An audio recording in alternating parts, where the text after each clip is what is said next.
प्रेमी सज्जनों तथा विश्ववासियों, आप सभी लोगों को ये मालूम है कि निरंतर मेरे पास बहुत सारे इस्लाम जगत के आलिमों का फ़ोन आता रहता है और फ़ोन पर कुछ सवाल जवाब मेरे से वो करते रहते हैं।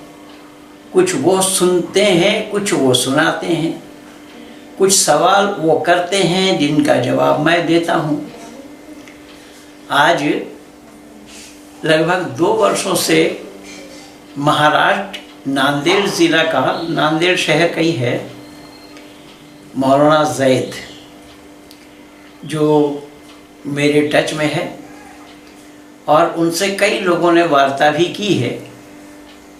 पहलवान धर्मवीर जी ने भी बहुत बार वार्ता की है और आसाम के हमारे एक शिष्य और हैं गणेश जी, उन्होंने भी बहुत बार उनसे संपर्क किया है और उनसे उन लोगों का संपर्क रहा है। आज सुबह सवेरे उनका फ़ोन आया और उनसे क्या क्या बातें हुई, मैं चाहता हूँ कि इसे आज आप लोग भी सुने और फिर हम कहीं कुछ निष्कर्ष तक पहुँचते हैं। वो मौलाना साहब क्या कह रहे हैं, ज़रा आप लोग भी इसको ध्यान से सुनिए। उसको दुष्ट कहा गया है, उसको राष्ट्रद्रोही बताया गया है। जैसा ये संविधान है तो ये मानव मात्र का संविधान है, जैसा हमारा भारत का संविधान है, सुप्रीम कोर्ट। मैं क्या कहता जी, अब जैसा कि अगर किसी ने मुझसे ये प्रश्न किया भाई, अगर तो बुद्धिज्म की अगर प्रश्न करे जरा देखो ये हम मारने के लिए जरा हम वेद नहीं मानते, बिल्कुल मानने के लिए कहा, वो तो किसके लिए कहा है, कौन करे उस काम को, उसको भी तो देखो आगे पूछ के क्या लिखा है। पूरा पढ़ने पर, मंत्र को पूरा पढ़ने पर ही उसका अर्थ निकलेगा ना। हमारे यहाँ ये नहीं है, हमारे यहाँ पर ये नहीं है कि इस मंत्र को समझने के लिए तफसीर पढ़नी पड़ेगी, ये पढ़ना पड़ेगा, वो पढ़ना पड़ेगा, आगे जाना पीछे जाना नहीं। वो जो शब्द का जो अर्थ है, शाब्दिक अर्थ तो लफ्जी मानी तो जो का तो लेना पड़ेगा, उसको आगे पीछे कॉन्टेक्स्ट दुनिया भर का ये सब बकवास नहीं आएगा यहाँ।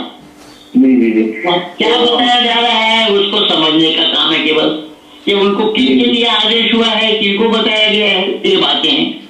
राजा को बताया गया।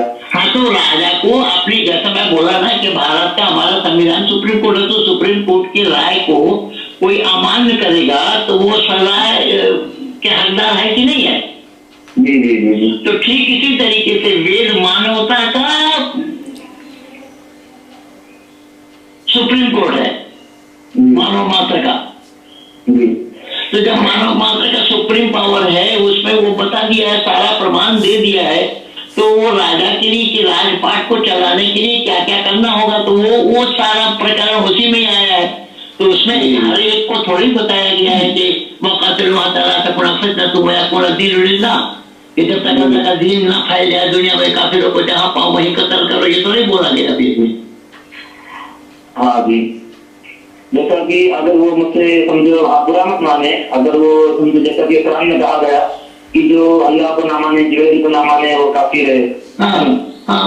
तो अगर मुझे सामने वाले ने सवाल करा कि भाई जो जैसा यहाँ पे इनकी विचारधारा, इस्लाम की विचारधारा को ना माने वो काफिर है, उनको कत्ल करो। तो इसी तरीके से वेद की विचारधारा को, वेद के ज्ञान को जो ना माने उनको जो कत्ल करो, तो मैं इनका क्या करूँ? वही तो मैं बोल रहा हूँ कि ईश्वर आपने कहा, मैंने आगे उनको उत्तर दे सकते कि ये क्या, ये सुप्रीम कोर्ट का ये है। वो तो सुन लीजिए, इसका जवाब सुन लीजिए ना। इसका जवाब ये है कि मन काना अज़ुबल्लिल्लाह, जो अल्लाह को नहीं मानता, अल्लाह का शत्रु है। लेकिन यहाँ मानव मात्र को केवल अल्लाह को मानने से तो बात बनेगी नहीं, वहाँ इस्लाम में रसूल को भी मानना पड़ेगा, जिब्राइल और मिकाइल को भी मानना पड़ेगा। लेकिन कोई इंसान ईश्वर को माने तो उससे बात पूरा क्यों नहीं हो पाएगा? उससे रसूल को क्यों मानना पड़ेगा, जिब्राइल मिकाइल को क्यों मानना पड़ेगा? सवाल ये आएगा ना। लेकिन वेद में यह आदेश कहीं नहीं आया कि परमात्मा को मानने के लिए महेंद्रपाल को मानो। जी जी जी, मैं आप बुरा मत माने, मिसाल के तौर पे अगर मैं ईश्वर को मान रहा हूँ, हाँ, तो अगर मैं ईश्वर को मान लिया तो वेद को नहीं माना तो चल जाएगा। नहीं, वेद ईश्वर ही, वेद ईश्वर को मानने के लिए तो वेद के नजदीक जाने से ही तो ईश्वर को जाना जा सकता, समझा सकता है। वेद से अलग तो आप ईश्वर को जान ही नहीं पाएंगे। ये वेद को छोड़ने के कारण ये तो ईंट पत्थर सब पूज रहे हैं, ये क्या कर रहे हो? मैं ये चाहता हूँ पंडित जी की, मुझे जैसा भी मुझे प्रश्न कर रहा हूँ मेरा, यानी जब मैं इस हद तक मेरा प्रश्न आना कि मुझे कोई जवाब नहीं मिला आपकी तरफ से, यानी मेरे लाजवाब हो जाना आपके सामने और आपकी तरफ से, यानी जैसा कि देखिए ऐसा है, जो परमात्मा ने हमें दिमाग दिया है तो दिमाग से काम लेने के लिए, दिमाग को यूटिलाइज करने के लिए दिया है ना। हम कुल आप रसूल में तो नहीं आ पाएंगे ना, वहाँ रसूल ने जो बोल दिया उसको बिना चीज चुरा के रुमाल देना नहीं। असल में अब समझो आपने क्या कर देते तो वेद को मानिए तो ईश्वर तक पहुंच सकेंगे। अगर ईश्वर को पहुंच सकेंगे, ईश्वर पहुंचने के बाद, पहुंचने के लिए तो जो दूरी होगी, जब आप नांदेड़ में है मैं कहीं और हूँ तो ये दूरी है, दूरी होने के कारण एक जगह से दूसरी जगह पहुंचना पड़ेगा। लेकिन पास पहुंचने का कोई सवाल ही नहीं है, वो ईश्वर तो सब जगह, हम उसको नहीं जानते, वो बात अलग है। तो उसी नहीं जानते हैं, जाना जाएगा कैसे? ज्ञान से। तो उसी ज्ञान का नाम वेद है। उस ज्ञान को जब तक हम अर्जित नहीं करेंगे तो कैसे जान पाएंगे? आप देखो मैंने सब मेरे नॉलेज के लिए मैं आपसे प्रश्न कर रहा हूँ, आप बुरा मत मानिए। नहीं, आपको मैं बोला ना कि मैं आपको बुरा मानता होता तो मैं आपको भी अपने पास से ब्लॉक कर देता। मैं ब्लॉक इसलिए नहीं किया कि हमारी बात होती रहती है। मैंने आपको वही तो बोला ना कि मैं आपको ताकीद भी कर रखा हूँ कि घर वालों के साथ ज्यादा छेड़छाड़ मत करना, वरना लोग बोलेंगे कि महेंद्रपाल ने पाठ पढ़ा दिया इसको। जी जी जी। अब तो हम अगर अपने साथ अपना पढ़ ना रखते होते तो ये बात क्यों कहते? जी जी जी। अच्छा, ये आप देखो मेरा आखिरी प्रश्न है, जैसा कि आप ईश्वर का क्या ज्ञान है जानने के लिए जैसे अपने को एक करना पड़ेगी, यानी केवल ईश्वर को जानने के लिए पहले तो उसकी जानकारी लेनी होगी ना।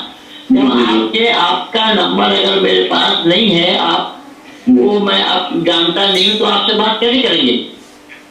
तो अब मैं ये आपको मालूम करना चाह रहा हूँ कि अगर सामने वाले भी तरह से मुझे जवाब दिया, देखिए अल्लाह को जानने के लिए तो रसूल को मानना पड़ेगा, अगर रसूल को नहीं माने तो कुरान से पड़ेगा। यही तो फर्क आ गया, यही फर्क है कि परमात्मा को जानने के लिए किसी बिचौलिया की आवश्यकता नहीं है।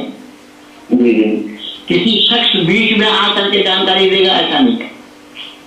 जैसा कि ऋषिमुनि के माध्यम से हमारे को ईश्वर की ज्ञान मिला, ऐसा रसूल के जरिए से पहले तो जानना पड़ेगा कि ईश्वर को जानने के लिए कहाँ से जानकारी मिलेगी। तो वहाँ जानकारी मिलेगी वेद से। ये बिचौलिया इसमें कोई वाचुल रसूल नहीं है, रसूल नहीं है। अच्छा, वो आपने जिसको बात की बिस्मिल्लाह के ताल्लुक से कुछ रिजल्ट आया उनके पास कहा? मैं तो सारा वो तफसील इब्न कसीर खोल कर मैंने कहा तू पढ़ के बता। तो उन्होंने तो जवाब दिया नहीं। जवाब होगा तब तो देंगे ना, जवाब कहाँ आएंगे? आखिरी में क्या नतीजा आया? कुछ फोन भाई हमको सही समझ में आया, कुछ फोन आया नहीं? हाँ, वो तो मेरे टच में निरंतर है, वो यानी मेरे बातों से 100% सहमत है। फोन नहीं, वो है तो अपनी जगह में, लेकिन मैं उनको अपने पास लेकर के काम में नहीं लगा पा रहा हूँ। वो एक मदरसा में पढ़ाते हैं, मदरसा के हेड मुदर्रिस है, लेकिन मैं तो अब अगले को मैं थोड़ा दूसरे विचार का हूँ। अगर मैं आपका भला नहीं कर सकता तो आपका नुकसान क्यों करूँ? तो मैं अभी उनको उनके लिए जगह नहीं बना पाया कि जहाँ मैं उनको लेकर के काम में लगाऊं। वो तो पिछले अगस्त महीने से मेरे साथ ही। जी जी जी। तो यानी अगर समझो हमको समझ में आ जाओ बिस्मिल्लाह के बारे में। हाँ, बिस्मिल्लाह के बारे में जरा सा प्रश्न खड़े हो रहे भाई, अल्लाह के नाम से उन्होंने बोले हाँ ये भी सही है बोले स्वाभाविक है। खाली बिस्मिल्लाह इसलिए क्यों? बिस्मिल्लाहिर्रहमानिर्रहीम तो एक आयत है ना सूरह फातिहा का, एक आयत है, ये आयत नंबर 1 है बिस्मिल्लाहिर्रहमानिर्रहीम। जी तो सूरह फातिहा को हम कुरानी आयत मानते हैं कि नहीं मानते हैं? जी जी जबकि रेवलेशन ऑर्डर ऑफ कुरान में ये सूरह फातिहा 5वां नंबर की सूरह है जी और इसको पहला रखा गया है एक दुआ के तौर पर। जी तो ये भी तो आयत करीमा है। जी तो हम मालिक यौमिद्दीन इय्याका नअबुदु व इय्याका नस्तईन ये बताया जा रहा है, हम तेरी इबादत करते हैं, तुझे से मदद चाहते हैं। जी जी तो फिर अल्लाह को किस अल्लाह की इबादत करने की आवश्यकता होगी, जरूरत होगी? और मदद किसकी चाहिए? अल्लाह से बढ़ करके कौन है जिससे मदद की मांगी जा रही है?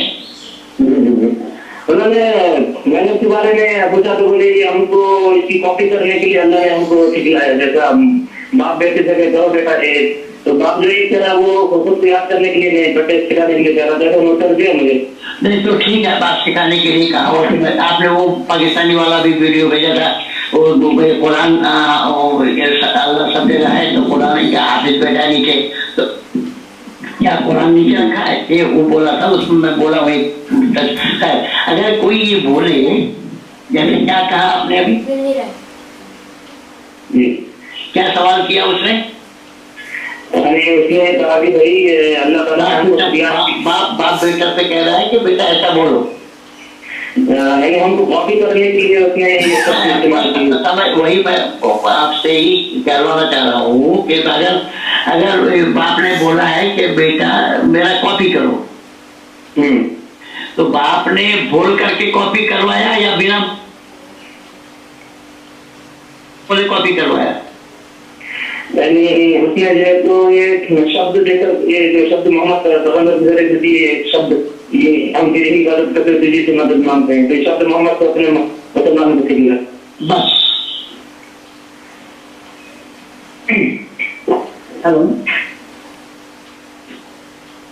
समझो हमको समझ में आ जाओ बिस्मिल्लाह के बारे में। ऑर्डर ऑफ कुरान में ये सूरह फातिहा 5वां कुरान अल्लाह सब जगह है, तो कुरान क्या हाफिज बैठा नीचे, तो क्या कुरान नीचे रखा है? ये वो बोला था, उसमें मैं बोला वही। अगर कोई ये बोले जैसे क्या कहा आपने अभी, क्या सवाल किया उसने? उसने कहा कि भाई अल्लाह ताला बाप बेटा से कह रहा है कि बेटा ऐसा बोलो, नहीं हमको कॉपी करने के लिए उसने ये सब इस्तेमाल किया। वही मैं आपसे ही कहवाना चाह रहा हूँ कि अगर बाप ने बोला है कि बेटा मेरा कॉपी करो, तो बाप ने बोल करके कॉपी करवाया या बिना बोले कॉपी करवाया? उसने जो तो ये शब्द देकर, ये जो शब्द मोहम्मद ये शब्द ये हम तेरी इबादत करते हैं, तुझे से मदद मांगते हैं, तो ये शब्द मोहम्मद को अपने मुसलमान को दिया बस। बहुत अच्छी बात कही आपने। फिर ये कहना बंद क्यों नहीं कर रहे हैं कि कलामुल्लाह है? जी तो जब मोहम्मद सल्लल्लाहु अलैहि वसल्लम ने कही तो फिर अल्लाह का तो कहा हुआ है नहीं जी। तो फिर इसके बावजूद भी कलामुल्लाह चिल्लाना ये क्या हो रहा है? जी जी फिर हम इसको कहना बंद कर दो। धर्मवीर जी से आपकी बात हुई है, वो भी मैं सुनाऊं जी। इस संदर्भ में धर्मवीर जी से भी आपकी बात हुई है, वो भी मैं सुनाऊं। हाँ धर्मवीर भाई मैं क्या बोला था, धर्मवीर भाई मुझे आप लाभ कीजिए कि भाई मैं आपका यानी आप मुझे तो यही बात उनकी भी तो है ना। ये आप जैसा आपने कहा ना कि बाप ने बोला बेटे को कि इसकी कहानी करो, तो बाप अगर कॉपी करने के लिए बोला, जबकि आप बाप मानते भी नहीं है, जी पहली बात। दूसरी बात है कि कॉपी करने के लिए बोला तो क्या उन्होंने लिख करके बोला या जुबान से बोल करके कहा? तुमच्या कॉलला होल्डवर ठेवला आहे, कृपया लाईनवर तरीके से करिए। हाँ ये फोन आ गया था, मैं कट करने गया तो वो देखिए होल्ड पे रह गया, वो करने जा रहा था। अच्छा हाँ, मैं ये कह रहा था कि अगर हम ये कहेंगे ना कि वो अल्लाह का हुक्म है, अल्लाह ने अपने बंदों से कहा या बने हुए इंसान से कहा। चलो बने हुए इंसान की बात तो छोड़ो, पहले संभाले। तो अगर अल्लाह ने अपने बंदों से कहा कि भाई इस तरीके से तुम कॉपी करो, इसको दोहराओ, तो उन्होंने बोल करके कॉपी करवाया या लिख करके कॉपी करवाया? बोल करके कॉपी करवाया। अच्छा, अब वही रुकिए, बोल करके कॉपी करवाया। अगर बोलेगा तो अर्थ तो यही रहेगा या अर्थ बदल जाएगा? अर्थ यही रहेगा। अर्थ अगर यही रहेगा तो बात वही आएगी ना, हम तेरी मदद करते तुझे मदद चाहते हैं। तो उससे कहाँ पिन छुड़ाएंगे आप? जी नहीं तो उससे कहाँ आप हट पाएंगे? हाँ जी, आपसे तो यही रहेगा कि मैं आपको विश्वास दिला रहा हूँ, तफसीर इब्न कसीर अगर आपको मिल जाए, वो तो आप इससे भी देख सकते हैं इंटरनेट पे भी, वो आप उसको खूब गौर और फिक्र करके उसको उसका मुताला करिए। उर्दू में भी जाएंगे, हिंदी में भी मिल जाएंगे, आपको अंग्रेजी में भी मिल जाए। तो उर्दू वाली पढ़ लीजिए आप, मेरे पास उर्दू वाली है। मेरे पास तो 36-37 तफसीर है। 36-37? हाँ, और मैं एक दूसरे के साथ मिला करके देखता रहता हूँ, कहाँ किसने क्या बोला, कहाँ किसने बोला। तो सबसे ज्यादा ऑथेंटिक जो है ये इब्न कसीर को ही पाया है। और इब्न कसीर से पहले वाली जो तफसीर है इब्न अब्बास, तो अब्बास का ही हवाला ज्यादा कर दिया है सभी तफसीरकारों ने। लेकिन ऑथेंटिक जो प्रमाणिक माना जाता है, मोतबर माना जाता है, वो इब्न कसीर को ही मोतबर माना जाता है। अच्छा, मैं आपको सच्चाई बताऊं, मैं अब तक कौवा कान ले गया वाली बात नहीं की, और मैं उस पर विश्वास भी नहीं करता हूँ। कौवा कान ले गया, कोई कह देगा हम कौवे के पीछे भागेंगे, ऐसा नहीं होगा। हम पहले कान को टटोलेंगे क्या हमारे पास है। इसलिए मैं सारे किताबों का खजाना रखा हूँ अपने पास, जहाँ कहीं भी होता है एक दूसरे के साथ मिला करके देखते हैं, इतनी गलत इसमें तो आप देखेंगे वल्लाहु आलम। तो जब भाई अल्लाह ही जानता है, तो हम यहाँ क्या कर रहे हैं बैठ के, क्या लिख रहे हैं? हम लिखेंगे तो भी अल्लाह जानेगा, नहीं लिखेंगे तो भी अल्लाह जानेगा। जब वो अलीम है तो वो जानता है, वो जानने वाला है। और इसमें वेद में भी विरोध नहीं है, वेद में भी परमात्मा को जानने वाला सर्वज्ञ बताया। लेकिन बात क्या है? बात ये है वैदिक सिद्धांत में कि हम अपनी जुबान से कोई एक अल्फाज ऐसा ना निकालें कि जिससे उस परमात्मा पर दोष लगे। ये ध्यान रखना होगा, और यही वैदिक मान्यता है। तो कोई काम हम ऐसा न करें, जैसे यहाँ आलिमुन बताया गया ना, वो तो 99 नाम में भी आया है। या रहमान या रहीम या मालिक या कुद्दूस या सलाम या मोमिन या मुहैमिन या अजीज या जब्बार या गफ्फार या कहहार या सत्तार या वहाब या रज़्ज़ाक़ या फत्ताह या अलीम। तो अलीम के माने जानने वाला, वो तो समीउल अलीम भी है, अलीमुल खबीर भी है। तो जब वो अलीम है, वो सब कुछ जानने वाला है, तो क्या उस अल्लाह को नहीं पता था कि शैतान सिजदा नहीं करेगा आदम को? या आदम को मना करने पर भी उस फल को खाने से बाज नहीं आएगा, ये अल्लाह को मालूम था कि नहीं था? हम तो कहीं और नहीं जा रहे हैं, ऐसे कुरान भरा पड़ा है, हम कहीं और नहीं जा रहे हैं। लेकिन यहाँ ये मूल सिद्धांत जो है, मूल जो सवाल है, वो एकदम आरंभिक सवाल है, फर्स्ट स्टेज का, तो उससे क्या इबरत हासिल हो रहा है? अब आपने कहा ईश्वर को भी सब मालूमात है, तो ईश्वर भी तो मालूमात है ये ताप होने वाले दुनिया में, तो सबसे ज्यादा ताकतवर है, उसके बराबर कोई नहीं हो सकता। तो अगर समझो ये दुनिया में ये जो कुछ हो रहा, तो तब उसको मालूम है कि भाई आज कौन किसके साथ जी, ये सब कुछ मालूम है। अगर उन्हें बीच में आकर कुछ अगर दखल दिया नहीं,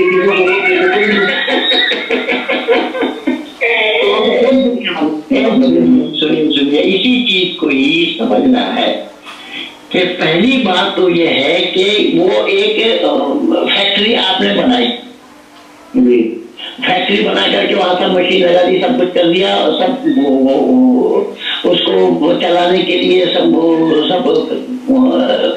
कामकार लोग रखे, सब कुछ बता दिया, सब कुछ। वो सिस्टम से चलेगा या बिना सिस्टम से चलेगा? सब सिस्टम से चल रहा, सब सिस्टम से चलेगा। वो जो सिस्टम परमात्मा का जो बनाया हुआ है ना जी आगाज में, जी, वो बीच में उसको रोकने का काम नहीं। उसमें तो मैं एक वीडियो में मैं बोल रखा हूँ कि आम के पेड़ में आम ही लगना ये उसकी पहचान है, ये उसका नियम है, उसका निजाम है, उसकी व्यवस्था है। और आम के लगने से उस पेड़ का नाम आम वाला पेड़ होगा, और वो बदल नहीं सकता। तो ठीक इसी तरीके से ईश्वर ने सृष्टि नियम की जो व्यवस्था बनाए हैं, उस नियम को ईश्वर का ही बनाया हुआ है, लेकिन ईश्वर भी उसको भंग नहीं करेगा। तो जब ईश्वर उसको भंग नहीं कर सकता, तो वो मानव समाज में आकर के कैसे बोले करके भाई ये पाकिस्तान और इंडिया की लड़ाई चल रही है, फिर एक दूसरे को मार रहे, वो उसका काम ही नहीं है। तो भाई इंसानियत का काम होता है, अगर कुछ हो रहा है ये तो अच्छा काम है, ये तो उसमें तो करना चाहिए था ना भाई। भाई ये अल्लाह का काम ही नहीं है ना, ये अल्लाह उसमें ईश्वर का काम नहीं है। ईश्वर ने विवेक बुद्धि दिया है, ईश्वर ने उपदेश दे दिया है कि भाई आपको ये करना, आपको ये नहीं करना। तो जो हाँ ये विवेक बुद्धि दिया है, आपको विवेक बुद्धि से काम लेना। आप अग्नि में हाथ डालोगे तो हाथ जलेगा, हाथ को जलने से हम थोड़े बचा पाएंगे, तो परमात्मा आकर के थोड़े रोकेगा कि बेटा इसमें हाथ क्यों डाल रहा है। ठीक यही प्रमाण है। इसीलिए परमात्मा की जो व्यवस्था, जो निजाम उसकी है, उस निजाम के अंदर में वो खुद खलल नहीं डालेगा और न डाल सकता है। अगर वो खलल डालता होता तो फिर हमारा कर्म के फल कैसे देंगे वो। इसीलिए वो हमारा कर्म करने का अधिकार हमारा है, फल दाता हुआ, हम अपने आप फल नहीं दे सकते। अब जैसे आपने मतलब बीच में नहीं आएगा, मैं यही कहना चाह रहा हूँ कि कंफ्यूज इसलिए हम ठीक है, अगर उधर अल्लाह, वो जो अल्लाह है जो ये सब कुछ देखते फिर रोकता की नहीं है, और अल्लाह रोके ना रोके, लेकिन आप लोग हमेशा ये कहते हैं इंशाअल्लाह माशाअल्लाह अल्हम्दुलिल्लाह, ये वो दुनिया भर का, ये अल्लाह का काम ही नहीं है, इसको आप लोग जानते नहीं है। लेकिन कुरान में ये सब माशाअल्लाह काना लम यकुन, ये सब गलत है कि वो जो चाहता वही होता, जो नहीं चाहता नहीं होता। उसकी चाह अगर होगी ना, तो आपके पास मेरे से एक अच्छी मोबाइल है और मेरी चाह है को वो मोबाइल मेरे पास, तो मोबाइल की कमी वो चाह दर्शाता है। तो जब वो आलिम कुल है, उसको सब कुछ मालूम है, तो फिर उसकी चाह क्यों होगी, कैसे होगी? वो मैं कंफ्यूज नहीं हो रहा हूँ मैं असल में। ठीक है, ये सब कुछ बातें मुझे आपकी जो बता देना ठीक है अर्जी तौर पर, मगर अगर मैं इधर आऊँ तो जो अगर जो कुछ झगड़े करे तो कुछ इंटरनेट का क्या काम है, दोनों का आगे देते हम उसको समझा ही सकते हैं, हम किसी को आपको समझा सकते ना भाई, ये मतलब ईश्वर का काम नहीं है यार, ये तो फिर समझ पागलपन की बात कर रहे हो। ईश्वर का काम मानव कृत काम नहीं है। पहली बात तो ये है कि ईश्वर जो है उसका काम अलग है। उसका काम क्या है ये इस्लाम ने जाना नहीं, कुरान नहीं जानता है। ईश्वर वही मैं कह रहा हूँ, ईश्वर का काम है सृष्टि की रचना करना, उसको स्थिति में लाना, इसका विनय कर देना और मनुष्य मात्र का किए हुए कर्मों का सजा देना, स्वभाव चला। अगर मैंने अगर वो कर भी ले तो क्या कुछ कमी तो होने वाली नहीं, कोई कमी नहीं होगा यार। आप जिस काम को आप करते हो उस काम को आप अपने पिताजी से करवा सकते हैं वहां से। अगर मैं कोई गलत काम करूँ मेरे पिताजी ने रोकते तो वो तो काम है, इसीलिए तो वो भी तो रोकता है। भय लज्जा शंका उत्पन्न करा देता कि नहीं जी, तो फिर कौन कराता है? रोकता कैसे नहीं है? हमेशा रोकता हो। जब हम गलत काम करेंगे तो डर पैदा होगा, तो कोई देगी ना। अब जब ईश्वर रोक रहा है तो बुरे काम बंद क्यों नहीं हो रहे? भाई बुरे काम बंद कैसे हो रहा है? तो इंसानी फितरत है ना। तो अगर वो बीच में अगर कुछ बदल दे तो कितना वो बदलेगा नहीं। वो तो आपको करने के लिए बोल दिया है कि आपको आपके ऊपर निर्भर है, आप अच्छा करें चाहे बुरा करें। तो क्या अच्छा करने के लिए वो आकर के हाथ पकड़ करके करवाता है? नहीं करवाता है, नहीं करवाता। तो फिर बुरा काम आकर हाथ पकड़ के नहीं कराता, बुरा काम ये नहीं करवाता। लेकिन इतना मालूम है कि फिर सुनिए, इसको समझिए, खाली तो बात बोलने से नहीं होगी ना, इसको समझना पड़ेगा। जब आप ये मान रहे हैं कि वो अच्छा काम हाथ पकड़ करके आकर के नहीं करवाता, तो वो बुरे काम में आकर के रोकेगा क्यों? अब दुनिया वालों को नुकसान हो रहा है उसमें ना। दुनिया वालों को नुकसान हो रहा है तो दुनिया वाले जाने। दुनिया वालों को कह दिया कि भाई तुम भय लज्जा शंका तो उत्पन्न करा दिया कि भाई ये काम तुम्हें नहीं करना है, उसके बावजूद भी उसको पुशिंग करके हम लोग कर जाते हैं, तो उसके करने के खामियाजा हमें ही भुगतना पड़ेगा ना। अगर कोई दुनिया के अंदर ही अगर उसको फौरन सजा हो जाती है, अगर किसी ने चोरी करा तो फौरन चोरी करने पर उसका ऑटोमेटिक कर जाना। अरे नहीं, ऐसा नहीं है। तो ईश्वर को जानते नहीं है कुरान। मैं तो बोला तो कुरान ईश्वर को जानता ही नहीं है। मुझे समझा असल में ना पंडित जी कि ये कंफ्यूज है कि भाई अगर ठीक है अल्लाह जानता कि उन्हें शैतान पकड़ने करेगा, चलो मैं इधर से इसको छोड़ बाजू में रख दिया मैंने इस चीजों को, तो मैं अब इधर आ रहा हूँ तो मुझे मतलब इधर कंफ्यूज हो रही है। ईश्वर ऐसा करता है, व्यवस्था रखता है, अगर कोई चोरी करा तो फर्क तो हाथ पहले तो जानना पड़ेगा ना कि ईश्वर कौन है, उसका कार्य क्या है, उसको जानना पड़ेगा ना। जिसको चाहे उसको ईश्वर कह देंगे, मान लेंगे तो थोड़ी बात बनेगी। जी जी जी मैं आप जो बताएंगे वही चीज ईश्वर मानूंगा। नहीं, हम नहीं बात बताएंगे। हम बताएंगे तो वो हमारी मूर्खता हुई ना। नहीं आप ये वेद पढ़ के ही बताएंगे ना। हाँ, तो मैं वही कह रहा हूँ, ईश्वर को जानने के लिए जो तरीका है, ईश्वर का काम क्या है, उसकी बात, उसकी व्यवस्था क्या है, उसका निजाम क्या है, सब उसको जानना पड़ेगा। इसलिए मैं सहज भाव से आपको बता दिया कि ईश्वर का काम है सृष्टि की रचना करना। जी जी जी। तो उस सृष्टि की रचना में ये मक्खी, मच्छर, चींटी वगैरह है, हम उस काम में चींटी का टांग नहीं बना सकते। इससे ये अंदाजा लग गया, इससे ये पता हुआ कि ईश्वर अधीन जो काम है वो काम मानव नहीं कर सकता। तो वो ईश्वर अधीन जो काम है वो काम मानव नहीं कर सकता। तो मानव वाला काम जो है वो अल्पज वाला है। मानव का कर सकता, ईश्वर का काम मानव नहीं कर सकता। काम मानव नहीं कर सकता ईश्वर का काम, तो ये तो 100% है। लेकिन ईश्वर नहीं कर सकता वाली बात नहीं आएगी। वह नहीं करता क्योंकि उसकी मर्यादा के खिलाफ है, उसके शान के खिलाफ है। तो जैसा ये देखिए ना, ये तो लोकाचार से भी आप ले सकते हैं। जैसा एक IPS ऑफिसर है जी, कमिश्नर है जी, तो साधारण वो भी तो पुलिस ही है ना। जी जी जी। पुलिस महकमा का वो बड़ा अधिकारी है। जी जी जी। तो जो साधारण पुलिस, जो कांस्टेबल जो ड्यूटी करता है सड़क पे, क्या वो काम को वो IPS ऑफिसर करेगा?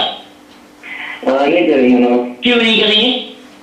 इसलिए उसका जो काम अगर उन्हें कोई पाबंद है इसी चीज को क्यों समझने में देर हो रही है आपको? तो ऐसा ठीक यही है प्रमाण।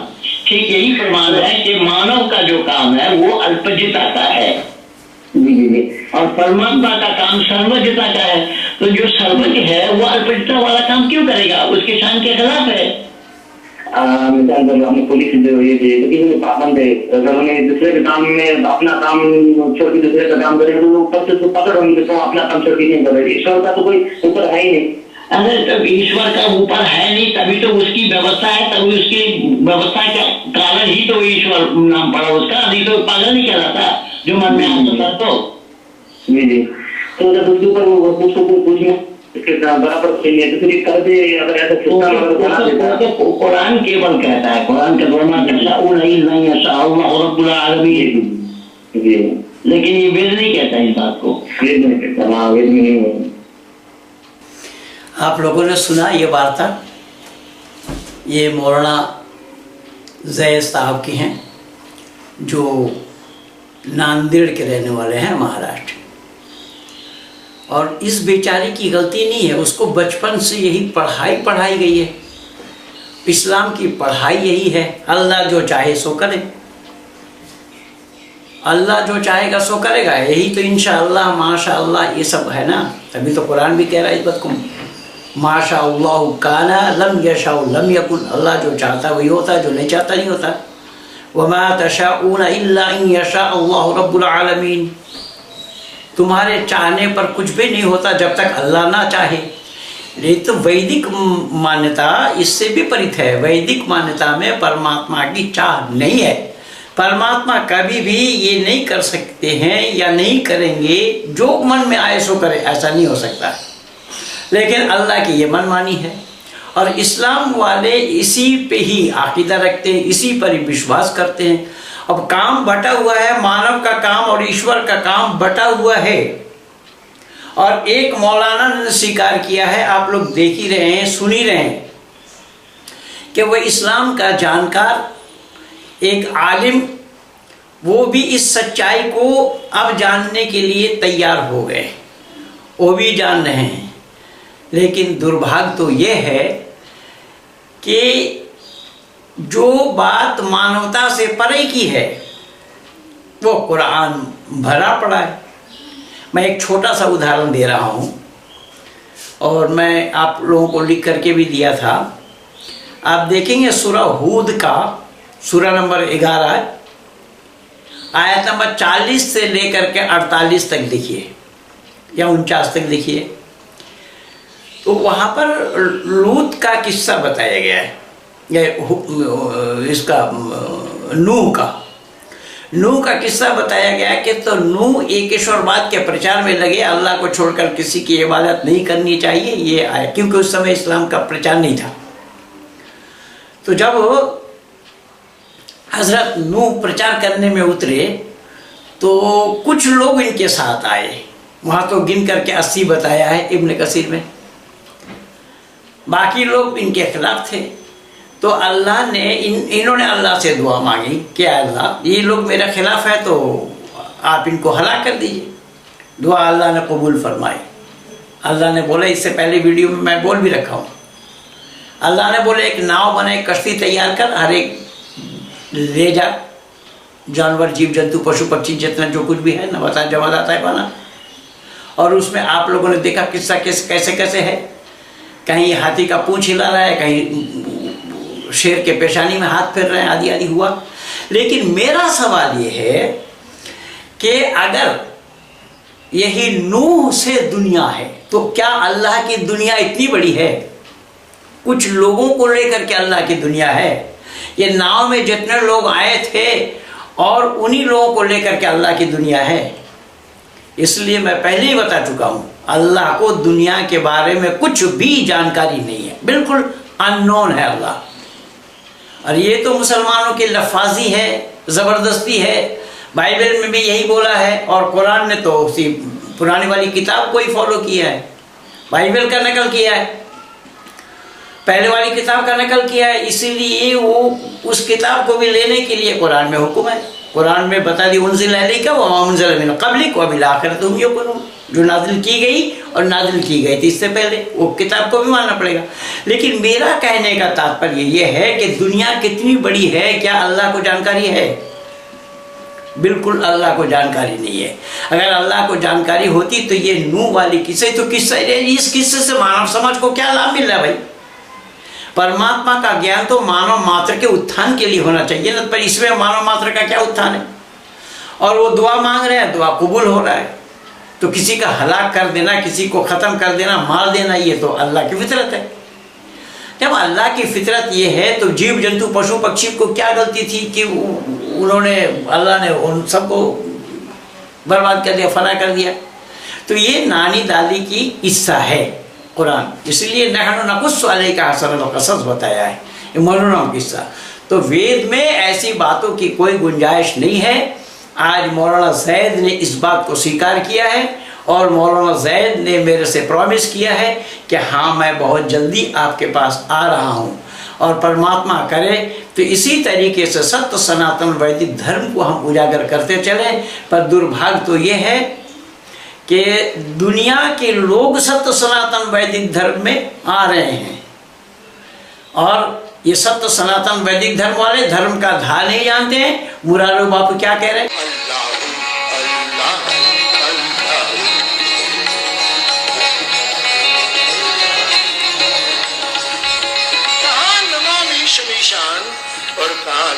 लेकिन ये जोड़ ये आज की मांग है। मैं बहुत खुश होता हूँ आसमान जब ऐसी एक और अल्लाह की बंदगी चल रही है। अल्लाहू अल्लाहू अल्लाहू अल्लाहू अल्लाहू अल्लाहू अल्लाहू अल्लाहू अल्लाहू अल्लाहू अल्लाहू। आप नमामि ईश्वर अल्लाहू को जोड़ने से न शिव नाराज होगा न अल्लाह नाराज होगा, न मियाँ नाराज होगा न महादेव नाराज होगा, नाराज होंगे बीच वाले। मुरारी बापू क्या कह रहे हैं? वो धर्मवीर जी ने तो आज वीडियो बना करके दिया और मैंने उनको बोला इनको कव्वाल कहो, कव्वाल। जो मज़ारों में जाकर किनको बोलना चाहिए था, और हिंदू अपने घराने के लोगों को, बहन बेटी को भी रोक नहीं पा रहे। ये हिंदुओं की बदबख्ती है। ये हिंदुओं को जितना कोसा जाए उतना ही कम और थोड़ा है। और ये हिंदू संगठन, जितने भी हिंदू संगठन है भारत भर में, किसी को भी इसकी जानकारी नहीं है। या मौला मौला मौला मौला वो बोल रहा है मुरारी बापू, उसको बापू कहते हैं। किसका बापू है कि पता नहीं। कव्वाली गा रहा तो कव्वाली तो मज़ार में ही गाया जाता है, तो वहाँ दुनिया के सामने में दुनिया को, लोगों को लेकर के तो अल्लाहू अल्लाहू कर रहा है, या मौला या अली चिल्ला रही है। तो ये हिंदू जो है ये बिना पेंदी का लोटा है। और ये हिंदुओं की कमबख्ती के कारण, हिंदुओं के इस अदूरदर्शिता के कारण ही आज हिंदुओं की ये दुर्दशा है, दुर्गति है। इसीलिए मैं निवेदन कर रहा हूँ कि इस्लाम जगत का एक आलिम वो सत्य सनातन वैदिक धर्म को स्वीकार कर रहा है, वो इस सच्चाई को जानने के लिए तैयार है, लेकिन यहाँ अपने को हिंदू कहकर दुनिया के लोगों को वरगला रहे हैं। अब महिलाएं भी ऐसी हैं, मस्त हो रही। तो ये हिंदू इस काम को अविलंब बंद करे। किसी हिंदू संगठन में ये दम नहीं है, ये ताकत नहीं है कि इस सच्चाई को उजागर करेगा। अगर हिंदू यही काम करते होते तो आज भारत का नक्शा ही कुछ और होता। और ये हिंदुओं की कमबख्ती का मैं बोल रहा हूँ ना, ये हिंदू ही अगर सुधर जाए तो हमें किसी की आवश्यकता ही नहीं है। और हिंदू का कोई एक महिला है वो भी इस तरीके से लफाजी किए जा रही है। कहने का तात्पर्य मेरा ये है कि पाठ ही आपको गलत पढ़ाया गया। और पाठ यही था ना, रघुपति राघव राजा राम पतित पावन सीताराम ईश्वर अल्लाह तेरो नाम सबको सम्मति दे भगवान। ईश्वर अल्लाह नाम दोनों एक नहीं है। मुसलमानों ने आज तक इस नारा को नहीं लगाया, और ये हिंदू इतना कमबख्त है यही इस नारा को लगाता है। तो ये जो पाठ आपने पढ़ रखा है, इस गलत पाठ को जब तक आप भूलेंगे नहीं तो सही और सच्चा पाठ याद करना संभव नहीं होगा। इसलिए इस गलत पाठ को पहले भूलिए और दुनिया वालों को देख करके, आप तो देख रहे हैं मेरे पास तो रोजाना आता रहता है इस तरीके से। इससे पहले भी कई आवाज़ इस तरीके से मेरे पास कैच किया हुआ है। तो आज मैंने ये आप लोगों को सुनाया कि एक इस्लाम जगत का आलिम सत्य सनातन वैदिक धर्म की तरफ अग्रसर हो रहा है। सच्चाई के बेस पे वैदिक सत्य को मैंने उसके दिल और दिमाग में भरने का प्रयास किया। ये ईश्वर क्या है, ईश्वर को जाने बिना ही, ये इस्लाम वालों की मानते नहीं ना, अल्लाह जो चाहता सो करता, अल्लाह जो चाहे सो करे, नहीं, सवाल ही पैदा नहीं होता। ये अवैधिक है और उस मौलाना ने इसको स्वीकार किया है। अब हम इंतज़ार करेंगे लॉकडाउन खुले तो फिर उसके बाद वो मेरे पास आएगा, उसने प्रॉमिस किया है। तो आप लोगों को मैं यही निवेदन कर रहा हूँ, आप लोगों से भी यही विनती कर रहा हूँ कि हमारे ऋषि मुनियों ने इसीलिए कहा है बैक टू वेदास, वेदों की तरफ लौटो। वेद के सिवा ईश्वर का जाना संभव नहीं। जब ईश्वर को आप जानेंगे नहीं तो पाएंगे कैसे? पहले जानना पड़ेगा। किसी को अगर आप ढूंढ रहे हैं, वो आपके सामने से निकल जाए, अगर उसको आप नहीं जानते तो कैसे पहचाने कि हाँ वही आदमी है जिसको मैं ढूंढने जा रहा हूँ? यही बात हो रही है। इसलिए ईश्वर को जानना पड़ेगा। ईश्वर जानने की चीज़ है, मानने की वस्तु नहीं है। ईश्वर को मानने से पहले उसको जान करके तब माना जाना संभव होगा।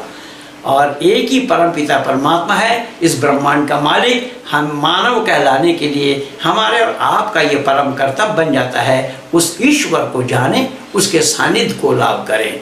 तभी हम मानव जीवन को सफल बना सकते हैं। इन्हीं शब्दों के साथ मैं अपने वाणी कहीं पर विराम दे रहा हूँ। आप सब लोगों को बहुत बहुत धन्यवाद। मेरे इस वीडियो को, इस चैनल को सब्सक्राइब करना, लाइक करना, शेयर करना और इसकी घंटी बजाना ना भूलना, जिससे कि औरों तक बात पहुँचे, आपके पास भी पहले ये वीडियो पहुँच जाए। धन्यवाद।